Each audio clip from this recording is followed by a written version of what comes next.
ನಾನ್ ಕಂಡಿದ್ದಿಲ್ಲ ಕಾಕ, ನಾ ಇಷ್ಟು ದೂರ ಬರ್ತೀನಿ ಅಂತ. ಇಲ್ಲ ಕಾಕ, ನೀನು ಬ್ಲಾಕ್ ಬಾಸ್ಟರ್.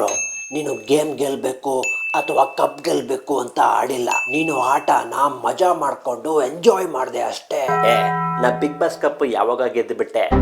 ನನಗೆ 2ನೇ ವಾರಕ್ಕ ಸುದೀಪ್ ಸರ್ ಚಪ್ಪಳೆ ಕೊಟ್ರಲ್ಲ ಆಗ್ಲೇ. ಯಾಕಂದ್ರೆ ನನಗೆ ಹೇಳಿ ಕಳ್ಸಿರೋದು ಮತ್ತೆ ನಾ ಬಂದಿರೋದು ಅದಕ್ಕೆ. ಯಾರ್ ಕಪ್ ಗೆದ್ರು ನಂಗೆ ಚಿಂತೆ ಇಲ್ಲ.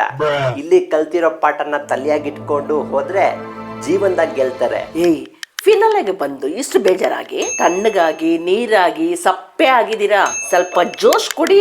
ನೀವು ಫಿನಾಲೆಗೆ ಬಂದು ಕಪ್ ಗೆಲ್ತೀರಾ ಅಂತ. ಯವ್ವೋ, ನಾ ಫಿನಾಲೆ ತಲುಪಿದ್ದೀನಿ ಬೇ. ಈ ಸಲ ಕಪ್ ನಮ್ದೇ. ಹೋಗಿ ಸಾವು ಕೈ ಮಜ್ಜಿಗೆ. ಸೂಪರ್ ಅನ್ಮೋ. ಮಂಜಣ್ಣ ಶುರುವಚ್ಕೊಳ್ಳಿ.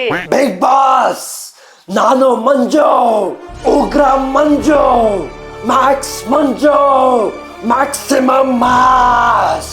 ಬಿಗ್ ಬಾಸ್ ಮನೆಯಲ್ಲಿ ಸ್ಟ್ರಾಟಜಿ ಕಿಂಗ್, ಗ್ರೇ ಕಿಂಗ್ ಎಲ್ಲ ನಾನೇ. ಬಿಗ್ ಬಾಸ್ ಕಪ್ ನಂದೇ. ಸುದೀಪ್ ಸರ್ 2 ಕೈಯಲ್ಲಿ 1 ಕೈ ನಂದೇ. ಆ ಕಪ್ ಗೆಲ್ಲೋ ಕೈ ನಂದೇ.